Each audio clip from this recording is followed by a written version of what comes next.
Bismillahirrahmanirrahim. Esselamu aleyküm ve rahmetullah. Allah ibadet itaatlerinizi kabul etsin. Oruç namazlarınızı Allah tebarek ve teala kabul etsin inşallah. Esselamu aleyküm ve rahmetullah. Selamun aleyküm. Sizi də salamlayıram. Əziz müsəlmanları, dinləyiciləri, tamaşaçıları, izləyiciləri də salamlayıram. Allah qəbul eləsin bütün ibadətləri. Aleykümselam ve rahmetullah. Biz de salamlayırıq sizi. Çok sağ olun. Biz Ramazan boyunca Quran-ı Kerim'den danışdıq. Təbii ki, Quran-ı Kerim'in mevzularından danışdıq. Həzrət Əmirül-Müminin Əleyhisselamın həm xütbəsinə toxunmuşuq, həm namələrinə toxunmuşuq. Amma desən, qısa kəlamlarına toxunmamışıq. Hikmətlərinə toxunmamışıq. Nəhcül Bəlağənin bir hissəsi də həmən o hikmətlər yazılmış hissədir. İstədik ki, bu gecədə Həzrətin qısa kəlamlarından birinə ya ikisinə inşallah toxuna bilsək. Toxunaq ki, həmən təbərrük olsun.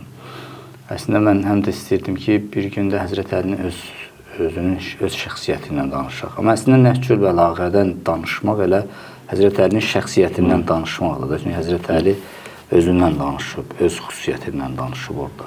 Həzrət Əli eləmədiyini danışmırdı, danışmadığını eləmirdi. Bəli, bəli. Yəni, biz Həzrət Əlini tanımaq istəyiriksə yaxından, ən azı gərək Nəhcül Bəlağə ilə tanış olaq. Nəhcül Bəlağə ilə tanış olmaq, Həzrət Əli ilə tanış olmaq deməkdir. İnşallah 154-cü kəlam. Deməli, Həzrət buyurur ki, və qalə aleyhisselam, Ər-radi bi fi'li qavmin kəd-daxili fihi ma'hum. Bir dəstənin, bir toplumun işinə razı olmaq, elə o işdə onlarla birgə olmaqdır. Yəni, o işdə həmən şəxsin də, o razı olan şəxsin də iştirak etməsi deməkdir. Sonra buyurur ki, sadəcə batil işi yerinə yetirən şəxs iki günah etmiş olur. İşi yerinə yetirməyin günahı və ona razı olmağın günahı. Amma işi birbaşa yerinə yetirməyən və sadəcə ona razı olan şəxs təkcə bir günah etmiş olur və o, həmin işə razı olmaq günahıdır. Bu kəlam insan həyatda,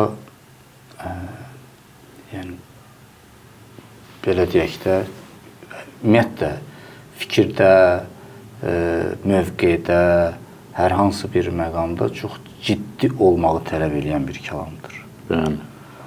Yəni, sən həyatda, indi səhərsi gün işə gedirsən, durursan, yolda hər hansı bir hadisə ilə rastlaşdın, ya iki nəfər məsələn, bir-biri ilə mübahisə eləyir və s. Sənin razı olmağın, məsələn, qəlbən, hətta bildirməsən də, qəlbən oturmuşsan maşında gedirsən, eşitdin bir hadisəni ya gördün. Sən qəlbən nəyə razı olursan, kimə razı olursan və hansı tərəf sənin üçün daha münasibdirsə, daha uyğundursa, ona razılığın varsa, Həzrət buyurur ki, sən də şəriksən. Yaxşı iş də ola bilər bu, pis iş də ola bilər. Heç bir fərq eləməz. Məsələn, gördün ki, bir nəfər bir qocaya köməkli eləyir. Əlindən tutub yolu keçirir. Sən məsələn, görürsən ki, nə gözəl iş görür bu. Deyir, sən də şəriksən. Sən də sanki sən o işi görmüsən və onun aldığı savabdan sənə də gəlir. Pis işdə həmçinin Allah uzaq eləsin ki, bir pis iş görsün, sən də yaxşı eləyir falan. Onda günahında şəriksən. Çox ciddi bir sözdür. Buyur. Həm ciddi bir sözdür, həm də ki, Bismillahirrahmanirrahim, biz insanlar ciddi deyilik. Niyə görə deyirəm ciddi deyilik? Siz indi maşını misal çəkdinizdə, avtomobili. öz avtomobilimdə gedirəm, yolda bir hadisə ilə rastlaşıram və yaxud tarixi bir hadisəni oxuyuram və yaxud özüm ictimai arenada bir hadisənin şahidi oluram ya mənə verilən bir məlumatda iki tərəfdən birinin mövqeyini bəyənirəmsə, mən onunla şərikəm. Niyə ciddi deyilik? Çünki biz bunu günah bilmirik. Biz belə işləri günah hesab etmirik. Görsən, bir ölkə başqa ölkəni bombardıman edir. Bombardımana məruz qalmış, haqsızlığa məruz qalmış ölkədən olan bir nəfər mənimlə ixtilafı var, problemi var, aramızda soyuqluq var. Mən o bir nəfərə görə deyirəm ki, yaxşı eləyir, bombalayır. Bu artıq mənim qeyri-ciddiliyimin göstəricisidir. Çünki mən şübhə yoxdur ki, cəhənnəmdə yanmaq istəmirəm. Həm də xoşlamadığım bir xalqa görə. Amma mənim bu davranışım, yəni zalimin zülmünə məruz qalmış bir məzluma zalim yaxşı edir, onları bombalayır, onları incidir deməyim göstərir ki, mən nə etdiyimi bilmirəm. Mən bilsəm ki, mənim bu qəlbən olan mövqeyim ya dilimdə cari etdiyim və sərgilədiyim mövqeyim qiyamət günü soru-suala çəkiləcək, bunu mən etmərəm. Hətta mən deyərdim ki, Samir müəllim, tək bu sahədə yox.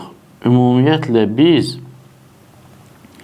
bir çox sahələrdə elə bilirik ki, bizi soru-suala çəkməyəcəklər. Məsələn, mən sizə bir söz vermişəm. O sözü yerinə yetirməmişəm. İndi siz mənə zəng edib soruşursunuz ki, nə oldu o məsələ? Mən dərhal fikirləşirəm ki, bir şey tapım deyim, əl çəksin. Sual, mənim bu bəhanə yetirməyim qiyamət günü soru-suala çəkiləcək ya yox? İndi mən vəziyyətdən çıxdım, çıxış yolu tapdım. Qiyamət günündə bu aldatmaq kimi qələmə veriləcək ya yox? Yalan kimi haqq hesab olunacaq ya yox? Mən mühakimə olunacam ya yox? Mən vəziyyətdən çıxmaq üçün bir nəfərin ümidini ümidsizliyə çevirdimsə, bir nəfərə ümid verib, sonra onu yalanla, palanla, müxtəlif bəhanələrlə qane edib uzaqlaşdırdımsa, ittiham olunacam buna görə ya yox? Biz elə bilirik ki, ittiham olunmayacaq. Biz ümumiyyətlə günahları yalnız fiziki günahlar kimi qəbul edirik. Sanki bu bizim maraqlarımıza daha çox xidmət edir. Bizə görə günah, məsələn, əlimlə, ayağımla etdiyim günahlardır, ya qələmimlə və yaxud dilimlə etdiyim günahlardır. Amma gözümlə günah edirəmsə, qulağımla günah edirəmsə, beynimlə, qəlbimlə günah edirəmsə, mən bunları günah hesab etmirəm.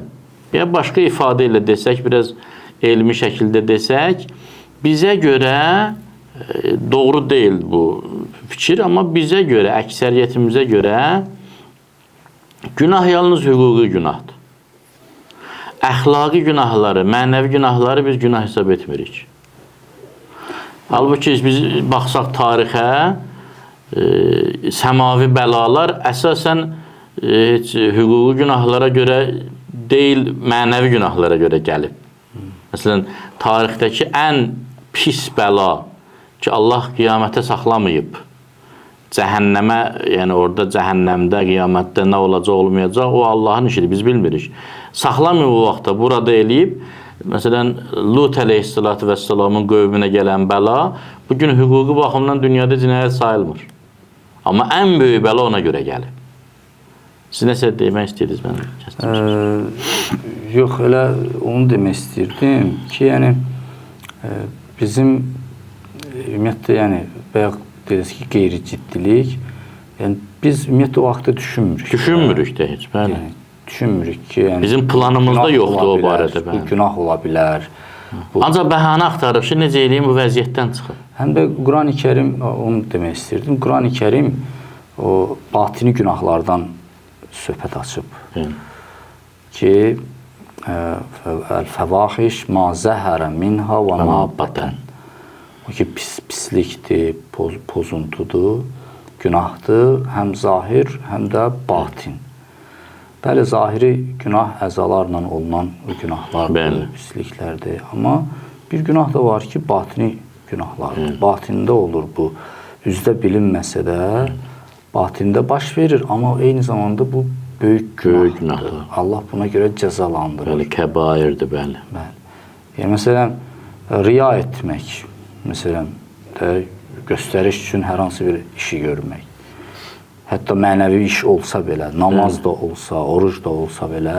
Zahiri baxımdan fərqlənmir. Bəli, amma sənin niyyətin batində baş verir.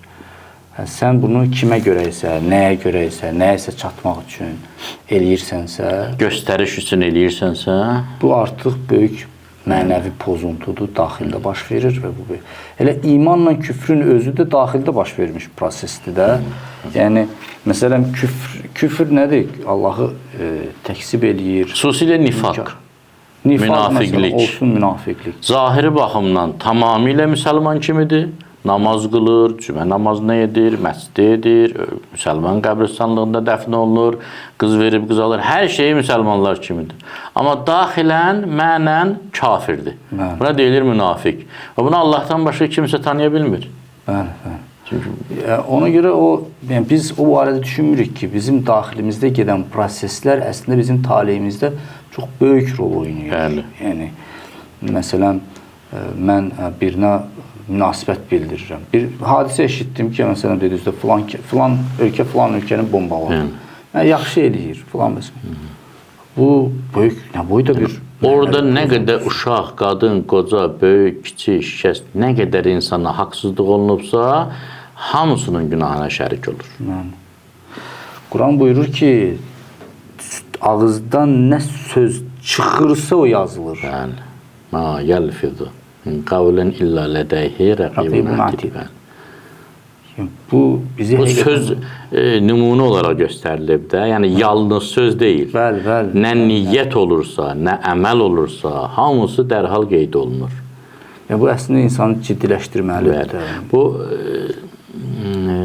Zilzal surəsində sonuncu ayələrdə ki var, Fəmən ya'məl mithqalə zərrətin xəyrən yərəh وَمَنْ يَعْمَلْ مِثْقَالَ ذَرَّةٍ شَرًّا يَرَهُ. Elə isə qiyamət günündə kim bir zərrə qədər xeyir iş görübsə görəcək, bir zərrə qədər şər iş görübsə görəcək. Ayətullah Cavadi Amili buyurur ki, ola bilər Allah cəza verməyəcək, bağışlayacaq nələrsə. Yəni, kiçik günahlara göz yumacaq, tərəzi qoyulacaq, yaxşı əməllər pis əməllərdən çox olsa, yaxşı əməllərə görə hökm oxunacaq. Amma görəcək, özünü tanıyacaq. Mən kim idim? Başqaları görməsə də, bu insan rüsvay olmasa da, özü görəcək mən, yəni Allah nə qədər lütf elədi mənə. Yəni mən əslində, o gün bir alim gözəl izah edir, deyirdi ki, dini təlimatlar sistemində tövbənin yeri yoxdur. Bizim tövbə etmək haqqımız yoxdur. Yəni biz səhv etməmişik, səhv etsək günah sayılmır. Məcbur olmamışıq, məcbur olsaq günah sayılmır. Biz göz görəsi Allaha qarşı üsyan etmişik. Bunu deyirsiniz, Allah sözünü pozun oradan, hər hansı bir şahın, sultanın, prezidentin qarşısında bu hərəkət etsəniz, cəzası nədir? Avtomatik ya həbsdir, ya ölümdür. Amma biz hər gün Allah Taala'nın qarşısında nə qədər belə şeylər edirik. Bizim tövbə hüququmuz yoxdur. Deyir, tövbə Allahın lütfüdür. Allahın lütfüdür və biz necə çox-çox üzr istəyirəm ifadəmə görə, bunu belə deməsəm adamın yanğısı sönmür.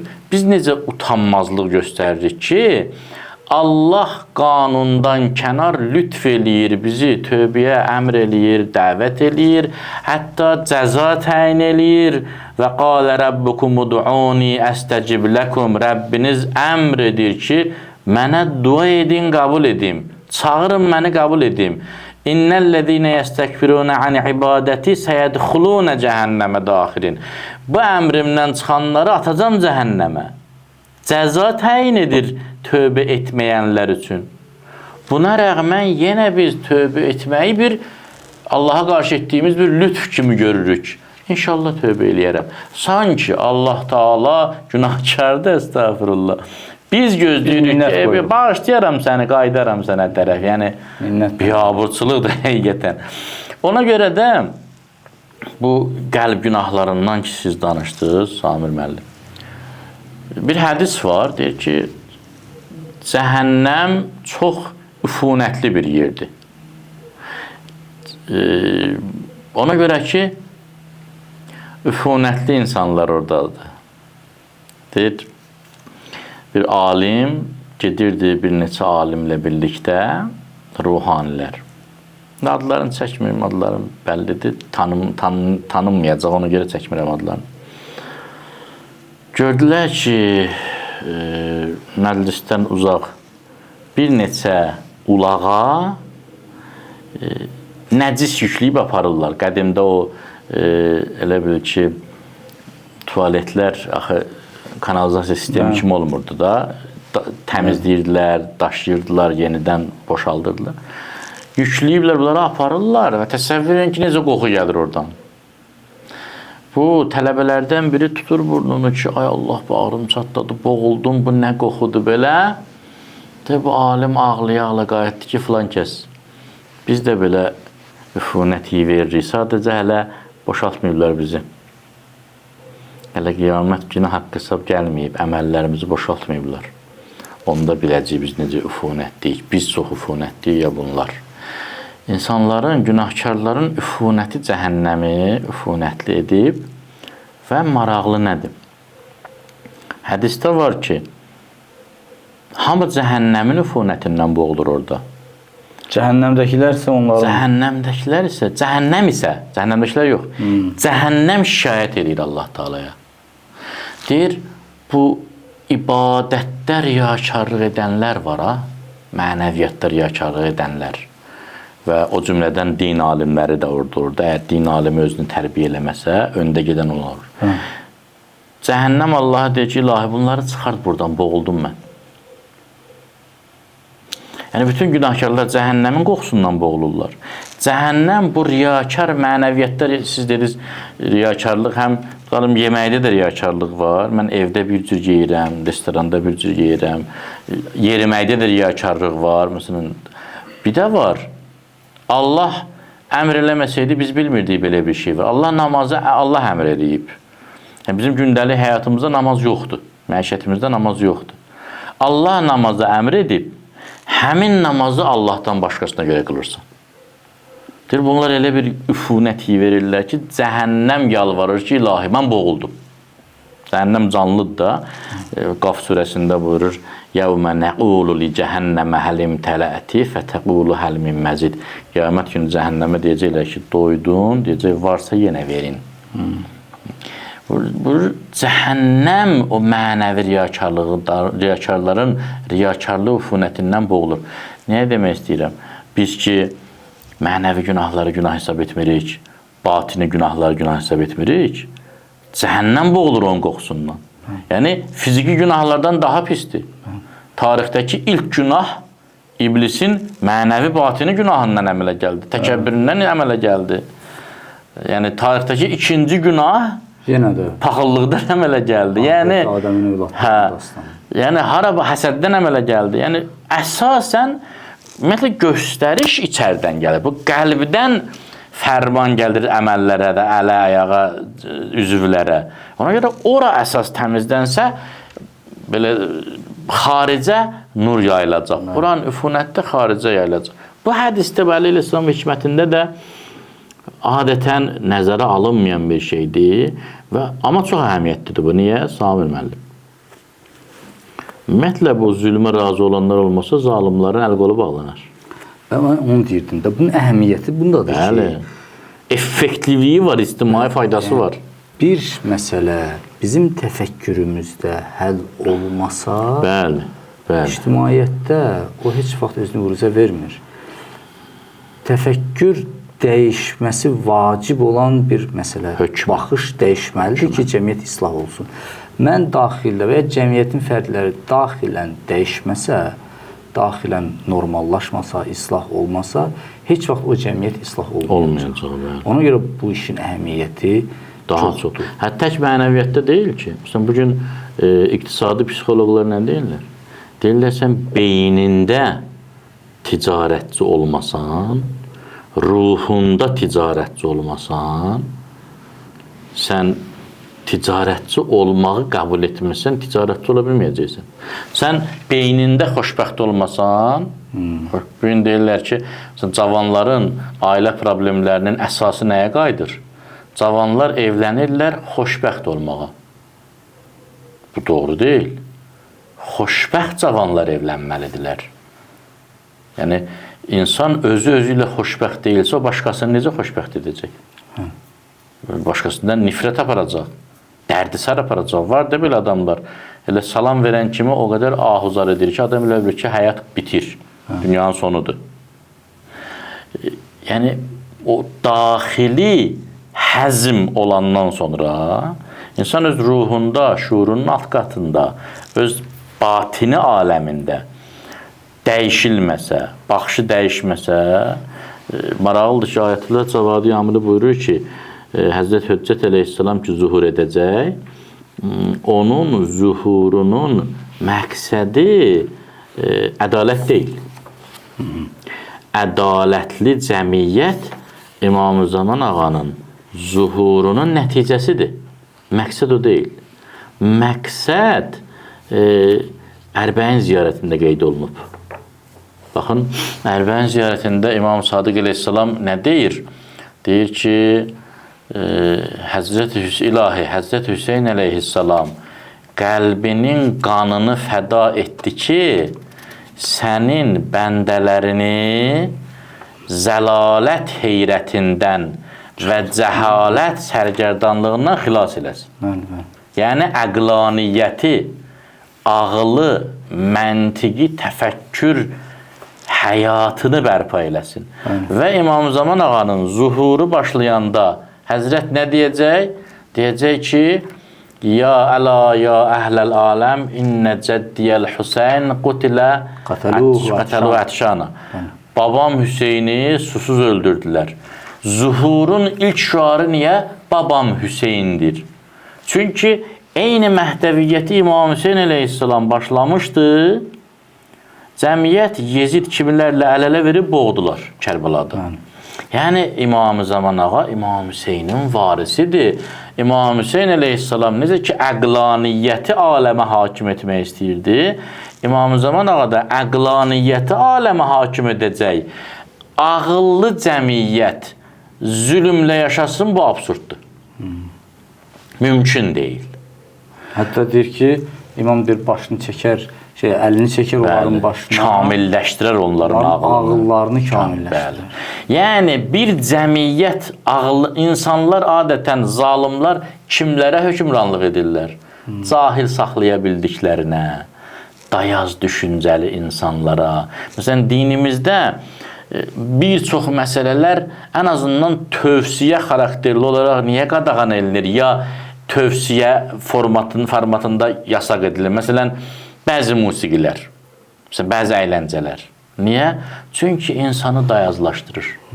Və dayaz cəmiyyəti uçuruma aparmaq çox asandır. Siz 10.000 nəfər ağıllı və alim insanı asanlıqla azdıra bilməzsiniz. Niyə? Çünki onların hər dəqiqə birindən bir səs çıxacaq ki, bu nə deməkdir? Baxı, filan sözlə düz gəlmir, filan dini qanunla, filan elmi məsələ ilə, axı bu nə fəlsəfi baxımdan düzgün 1000 dənə söz deyəcək. Amma əksəriyyəti elmsiz və ağılsız olan cəmiyyət, dayaz düşüncəli olan cəmiyyəti idarə eləmək çox asandır. Bugün sosial şəbəkələrdə niyə reklam xarakterli bircə sözlə, onlarla güclü dəlili, argumenti pis günə qoymaq olur? Cəmiyyət dayazlaşmağa doğru gedir. Cəmiyyətin ağlı gözündə olub, təbii ki, o ağıllardan uzaq. O problemin kökü budur. İmam gəlib əqlaniyyəti bərpa edəcək. Əqlaniyyət bərpa olduqdan sonra, əksəriyyət ağıllı olduqdan sonra artıq onlara zülmlə yaşamaq, yəni onların zülmə dözüb yaşamaq adlı bir alternativ olmayacaq.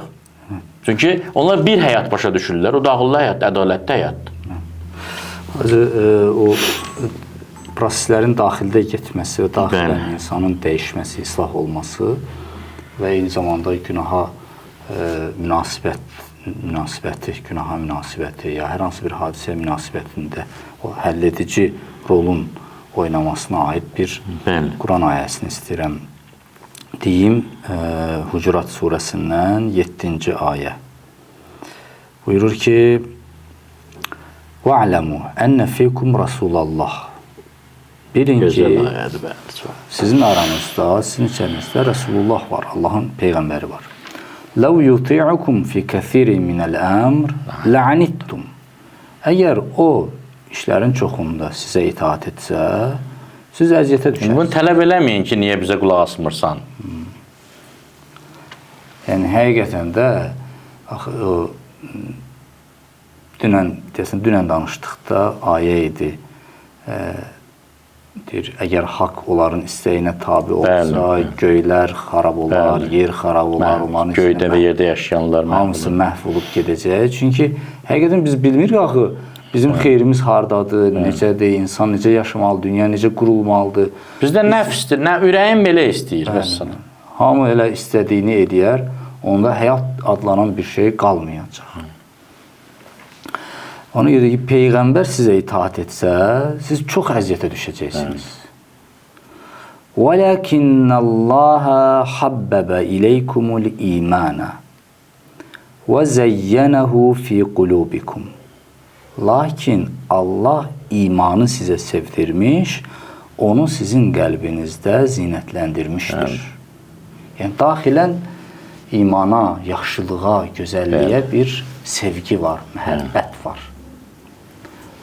Sonra buyurur, وَكَرَّهَا إِلَيْكُمُ الْكُفْرَ وَالْفُسُوقَ وَالْعِسْيَانِ Sizin daxilinizdə küfrə qarşı, itaatsizliyə qarşı, üsyana qarşı ikrah yaratmışdır.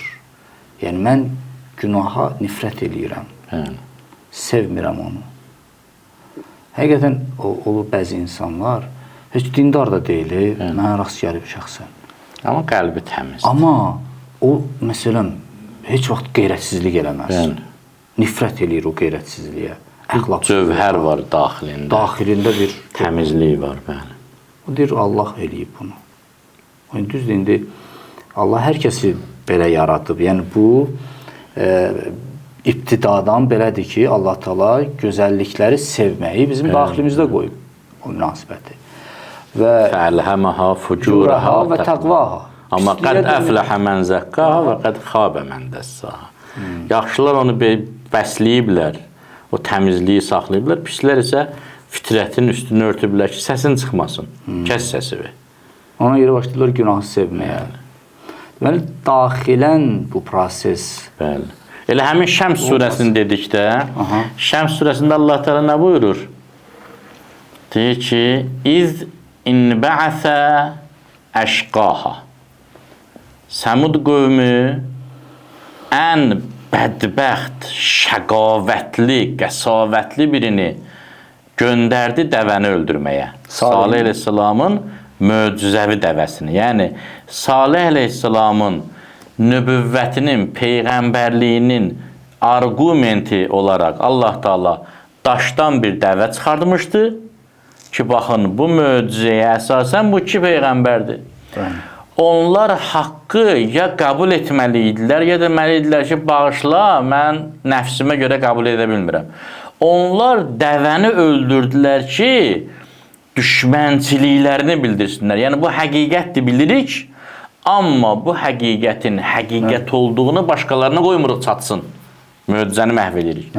İz inbəəsə əşqaha. Ən bədbəxtlərini göndərdilər. Yəni, bir nəfər göndərdilər dəvəni öldürməyə. Davamında Allah nə buyurur? Fəəqəruha fədəmdəmə aleyhim rabbuhum bizənbihim. Dəvəni öldürdülər. Ay Allah, axı, indi buyurdun ki, bir nəfəri göndərdilər öldürməyə. Bəs nə deyirsən ki, öldürdülər? Onlar öldürdülər. Onlar öldü. Çünki hamısı razı idi bu iş. Bəli. Hamısı bu işə razı idisə, hamısı getdi o cərgədə. Və yaxud Yəhudi qövmünə Allah Teala buyurur ki, Bəqərə surəsində, başqa surələrdə çoxdur. Siz, ay Yəhudilər, bu 7-ci əsrdəki Yəhudilərə aiddir də. Bəli. 6-7-ci əsrdəki. Ay Yəhudilər, siz ki deyirsiniz, sən Peyğəmbər deyilsən, Rəsullah'a deyirlər. Peyğəmbərsənsə, hanı sənin Musa kimi möcüzən əleyhissalam, hanı sənin İsa kimi möcüzən əleyhissalam? Allah Teala buyurur, siz haqlı və səmimisinizsə, bəs niyə onları öldürdünüz? Niyə o Peyğəmbərləri öldürdünüz? Fəlimə təqtulun ənbiya Allah.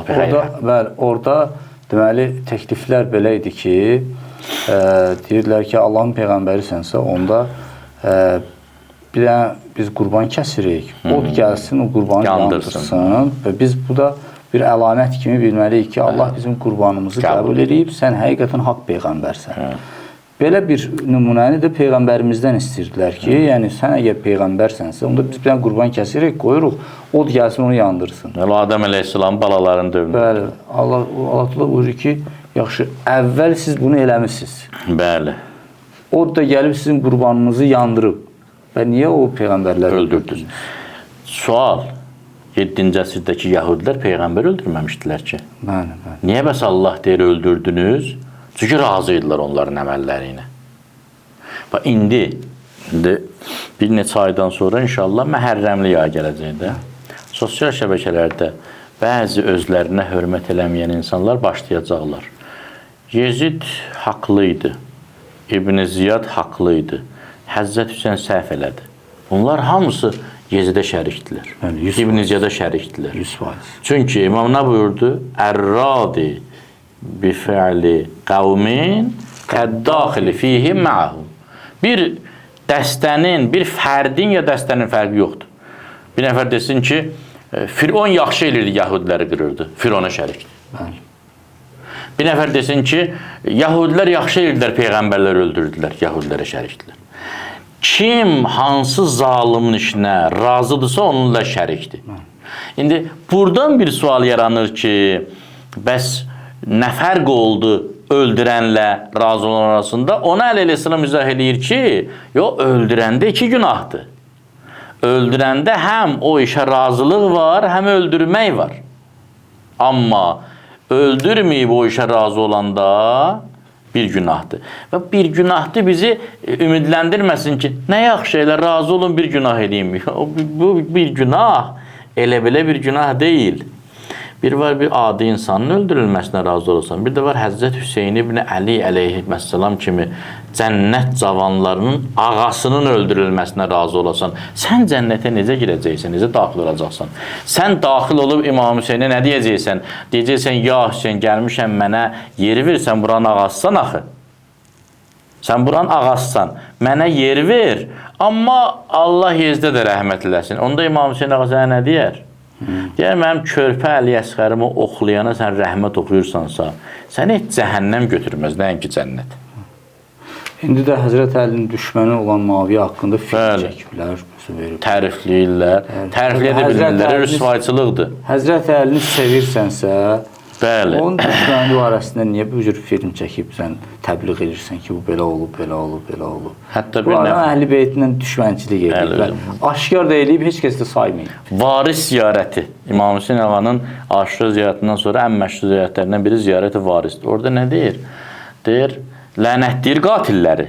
İbn Ziyadı, İbn Sədifdən sonra deyir ki, və lə'anəllahu ümmeten semi'at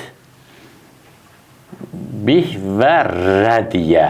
Semi'at və rədiyə bir təxminən belədir. Bəli. Allah lənətləsin o adamlara ki, Aşura hadisəsini eşitdilər və razılaşdılar ki, yaxşı eləyiblər, elə öldürməli idilər. Yəni, bu elə qiyamət günü deməsin ki, mən öldürməmişəm ki. Hələ biri çıxıb, sual verirlər ki, sən demirsən ki,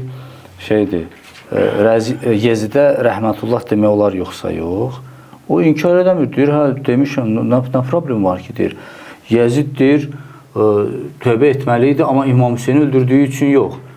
Hərrə hadisəsi üçün. Yəni, Mədinədəki bu cinayət deyildi. O cinayətə görə deyir, İmam Hüseyin deyir, pozuculuk eləyirdi. Sahabələr hamısı onu elədilər. Yəni, bu artıq cinayətə razı olmaqdan ötədir. Bu bilirsiniz nə deməkdir? Bu Əhl-i Beytlə düşmənçilikdir. Bu bilirsiniz nə deməkdir? Baxın, İslamın bütün məzhəblərində istisnasız qəbul edilən bir hədis var. Yəni, bir nəfər, hər hansı bir məzhəbin nümayəndəsi qalxsın, desin ki, bu hədis səhih deyil. Ya Ali, la yubğidukə illa münafiq və la yuhibbuka illa mu'min. Ya əksinə. Ya Ali, səni yalnız iman əhli sevər və sənə yalnız nifaq əhli nifrət edər. Yaxşı. İndi Əli, övlad Əli, Həzrət Hüseyin əleyhissalam ki, ən azından o 5 nəfəri ki, Əhl-i Beyt hədisinə daxil edirlər, kisa hədisinə, Əhl-i Beyt ayəsinə. O 5 nəfərdən biri Həzrət Hüseyin əleyhissalamdır. Onun qatilinə əmr edənə, əgər Hüseyin əleyhissalamı şəhid elədiyi üçün cani demirsənsə, qatil demirsənsə, lənət oxumursansa, iman sənin harandadır. İman yəni nə? Bu bir də cinayətə sən necə razı olursan? Yəni sən nə qəbul etdiyin kitabı qəbul edirsən, nə qəbul etmədiyin kitabı, sənin imanını nə Allah qəbul edir, nə bəndə. Hacı, burada hədisin tərcüməsində mənə elə gəlir ki, düzgün ol. Mən tərcüməni oxudum birinci hissəni, düz özüm tərcümə edim. İkinci hissədə tərcüməni oxudum ardınca. Əslində buyurur ki, Ər-radi bi fi'li qavmin kəd-daxili fihi ma'hum. Bir xalqın, bir toplumun işinə razı olan... Əlbəttə, bir qavmin təm toplum fərd də gedir. Fərq eləməz.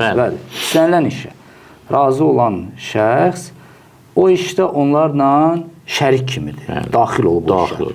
Sonra və alə kulli daxilin fi batil. Hər bir batilə daxil olan şəxsin ifman 2 günahı var. Yəni, bura da şamil olur.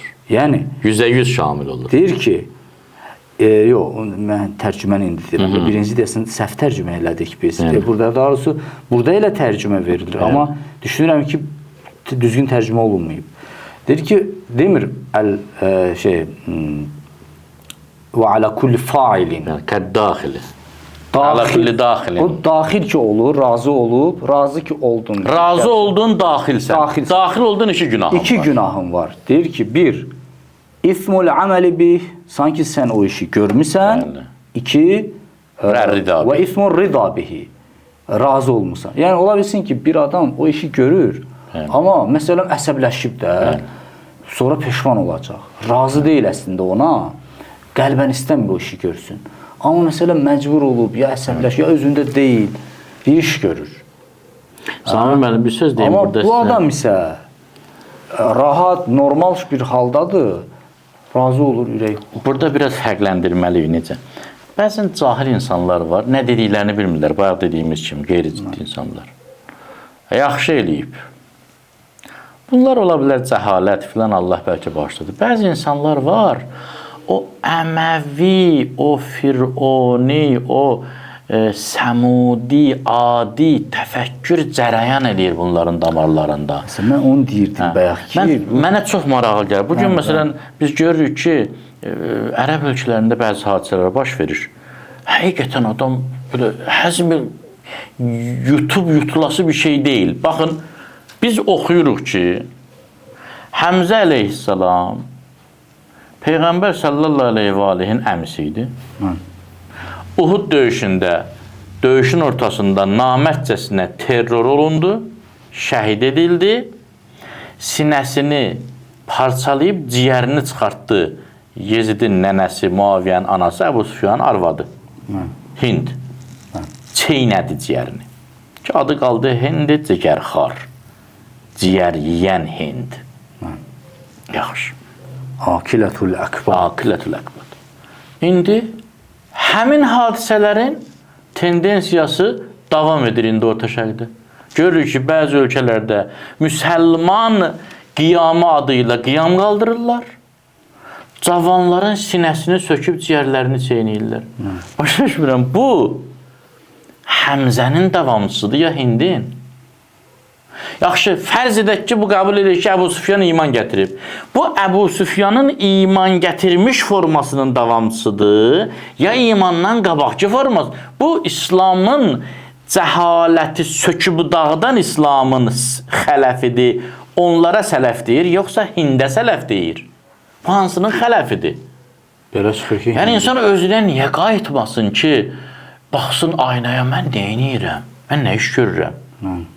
Yəni, fərz edək ki, etdiyim bir çox cinayətlərin adını İslam qoydum.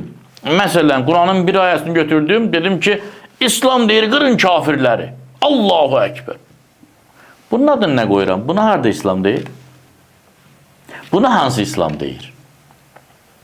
Burada məlum olur ki, iblis dayanmır.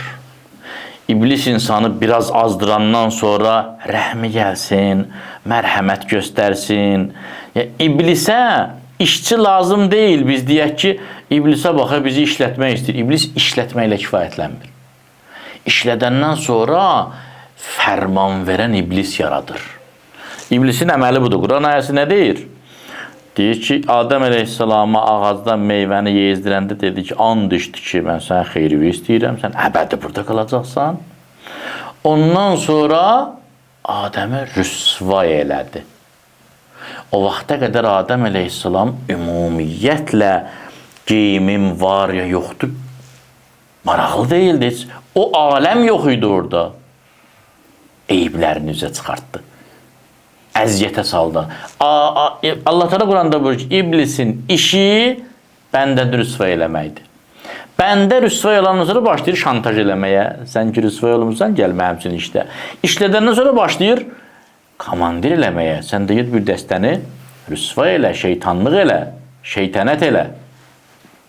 Yəni, o Əli əleyhissalamın Nəhs-i Bəlağada Muaviyyə haqqında bir sözü var. Təxminən bu məzmunda buyurur ki, iblis Muaviyyənin timsalında bütün arzularına çatmışdı.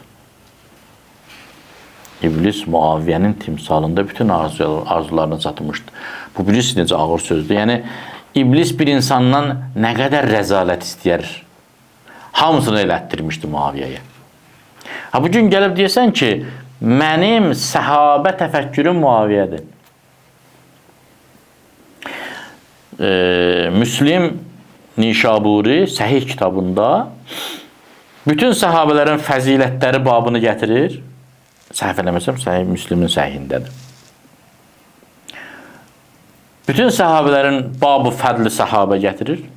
Muaviyyəyə çatanda demir fəzli Muaviyyə, deyir ki, babu zikr Muaviyyə. Muaviyyə haqqında. Niyə? Fəzil yaza bilmir axı. Bir dənə söz var, İmam Nəsai var, Siyasətdə birinin müəllifi. Getdi Şama, gördü ki, hamı Həzrət Əlini lənətləyir. Dedilər ki, başladı fəzilətlərini demək, sonra bir kitab da yazdı, Xəsais Əmirül Möminlər. Elə onun da qurbanı oldu. Dedilər, bəs sən niyə Muaviyyədən bir dənə hədis demirsən? Axı, biz Muaviyyənin balalarıyıq, burada böyümüş. Dedi, mən Muaviyyədən, Peyğəmbər sallallahu Muaviyyə haqqında bir dənə kəlam bilirəm. O da budur ki, la aşbəllahu bətnə. Allah, görüm Allah heç o vaxt onu doyuzdurmasın. Ki, tarix yazır ki, Muaviyyə o qədər yeyirdi, özü deyirdi ki, o qədər yeyirəm, dişlərim ağrıyır çeynəməkdən. Amma yenə doymuram. Bu insana bir səhabə deyək, bunun övladı Yezidin işini bəyənək, bunun atası Əbu Süfyanı bəyənək, bunun nənəsi, başqa etdiklərini demirəm, Həmzə əleyhissalam ki, bir çoxların nəzərinə görə ənənəvi Əhl-i Beytdən deyil ki, Həmzə əleyhissalamın ciyərini söküb dağdan, yəni bir insanın, Samir müəllim, bir insanın adam olması üçün müsəlman olması şərt deyil bu sahədə. Bu, yəni Hannibal'dır. Bir insanın ciyərini yiyirsə, bu adam yeyəndir. Adam yeyənin fəzilətini daşımaq bizim İslamımız nə günə qalıb? Və bugün əgər kimsə Hində radiyallahu anha deyirsə, o da elə Həmzə əleyhissalamın ciyərini çeynir. Hətta bir Həmzə əleyhissalamı müstə etdilər. Bəli. Yəni İslamda açıq-aşkar haramdır, qadağandır. Yəni onun burnu. Kafiri parçalamaq haramdır. Bəli, bəli. Hətta Əmirül Möminin həmən o vəsiyyətnaməsində deyir ki, quduz it də olsa onu bəli, olmaz. Etməyin, Doğramaq olmaz. Bəli. Bir qulağını, burnunu, zadını kəsmişdi. Həzrət Peyğəmbər onu gördü, çox narahat idi. 3 gün ağladı Rəsulullah. Sonra dedi ki, indi hədis belədir, dedi ki, mən də deyir, öz qisasımı alacağım. Yəni Həmzənin qisasını alacağım. Onda ayə nazil oldu ki, bəli, onların etdikləri kimi siz cəzalandıra bilərsiniz. Amma səbr etsəniz daha xeyirlidir. Həzrət Peyğəmbər dedi ki, mən səbr edəcəyim. Daha xeyirlisini. Daha xeyirlisini onu eləyəcəyim. Və vəhşiyə dəymədi. Hindi də dəymədi. Hindi də dəymədi. Əbu Süfyana da dəymədi və s. Bu Həzrət Rəsullahın əməli. Baxmayaraq ki, onun əmsini, onun dostunu, onun qardaşını da Həmzə onun bir yerdə böyümüşdü, yaşı da idilər. Həm dost idi, həm qardaş idi, həm əmi idi, hər şey idi də. İmam Hüseyin əleyhissalama qədər Həmzə Seyyid-i Şəhəda gedirdi. Əsədullah gedirdi əleyhissalama qədər. Yaxşı, onun qatilini belə bağışlayır və heç kəs də müslə etmir. Biz özümüzə sual verməli. Biz Rəsulullahın ümmətiyik, yoxsa Əbu Süfyan Hindi? Mən onu gətirirdim ki, bu insanlar ki, bu cinayətləri törədir və ona razı olurlar, Rəsulullah belə deyildi. Kimin davamçılardır onlar? Kimin ənənəsidir? Bəli, ona görə bu ciddi bir məsələdir. Bayaq tarixdən ki, neçə dəqiqə vaxtımız var? Maşallah. Yəni, o təfəkkür ki var, ta Həzrəti Adəmin dönəmindən bu tərəfə, İblisin dönəmindən bu tərəfə, bu təfəkkür davam eləyir. Bu təfəkkür sadəcə cild dəyişdirir, sima dəyişdirir, amma mahiyyət etibarilə eynidir. Dəyişməz dəyərlər və ya dəyişməz xəbasətlər var da o. Biz müsbətə toxunmadıq ha Samir müəllim, vaxtımız az qalıb. Yəni müsbət əməllərin bir dənə də onu deyil. Bəli, müsbət əməllərdə də belədir. Bizə deyilib ki, Aşura hadisəsini eşidəndə müstəhəbdir deyəsən ya leytena kunna ma'akum fənəfuzə fawzən azima. Kaş biz də sizinlə birlikdə olaydıq, o əzəmətli feyzə, o qələbəyə nail olaydıq. Və ya Siffin döyüşündə Əli əleyhissalamın səhabələrindən biri dedi ki, ya Əmir əl-Möminin, biz burada döyüşürük, savabı qazanırıq, bu cihadın savabını. Qardaşım elə arzuluyurdu ki, burada olsun, gələ bilmədi. Həzrət buyurdu, əhəvə əxikə məna, qardaşımın ürəyi bizimlə idi. Dedi, bəli, istəyirdi. Həzrət buyurdu ki, elə o bizimlədir. Elə bu sözün əsli elə ifadə elə dedi ki, yəni 100% bizimlədir. Bəli, bəli. Elə bizimlə birlikdədir. Bizimlə savab qazanır. Orada toxunur ki, deyir, bundan sonra deyir, kim dünyaya gələr və bu hadisəni eşidər və o deyir, bizimlə olmaq istəyirsə, onlar da bizimlədir. Atalarının bellərində hətta varsa, kimlərsə eşitsələr, deyəcəklər ki, kaş Siffində olaydım, Əlinin tərəfində olaydım, Muaviyyəyə qarşı döyüşəydim, o da bizimlədir. Əksi də belədir. Kimsə deyirsə, kaş Siffində olub, Muaviyyənin tərəfində olaydım, Əliyə qarşı döyüşəydim, o da öz cəzasını alacaq. Elə Cabir ibn Əbdullah Ənsari Kərbaladan hadisədən sonra bəli, qəbristə dediyi o söz, Ətiyyə dediyi söz. Bəli, İmam Hüseyin əleyhissalamın məzarını ziyarət eləyir. O səhabətdir, böyük səhabələrdəndir. Orada buyurur ki, bəs mən şəhadət verirəm ki, biz də sizinlə şərikik. Ətiyyə onun tələbəsi idi, həm də tabiindən idi Ətiyyə. Dedi ki, bəs necə yəni? Onlar deyir şəhid olublar. Biz heç nə eləməmişik. Biz heç nə, onların deyir qızları, uşaqları, övladları yetim qalıb, arvadları dul qalıb, o qədər müsibət, özləri belə, biz də şərikik onlarla. Buyurdu, bəli. Və Rəsullahdan deyir, eşitdim ki, həmən bu mahiyyətdə bir hədis buyurur ki, razı olsan, sən onların əməlinə arzu etsən ki, bəs imkanım olsaydı mən də gedərdim. O savabda sən şəriksən. Bu nə qədər insanın təfəkkürünü gözəlləşdirir, insanın cərəyanı dəyişir, gidişatı dəyişir, məzranı dəyişir. İnsanı islah eləyər bu təfəkkür. Və insan daxilən, mənən, fikrən, məfkürədə də günaha bir nifrət bəsləyər o. Əksinə, savaba da o mərhum Əllamə Hilli oğluna dedi ki, oğlum, mən bütün savabları qazana bilərəm. Dedi, necə? Dedi, bax, səhər dururam yuxudan. Deyirəm, ilahi, dünyada nə qədər ərə getməyən qızlar varsa, bugün hamısının cehizini verib ərə verəcəm onları. Məlumdur ki, mən bunu bacarmayacam. Amma niyyətim bu olduğu üçün, arzum, planım bu olduğu üçün Allah o savabı mənə verəcək. Buna deyirlər zirək adam. Keyyis, əl-mümini keyyis. Hacı, çox sağ olun. Allah zövq aldıq. Allah razı olsun inşallah. Təşəkkür edirik bir daha. Çox gözəl oldu.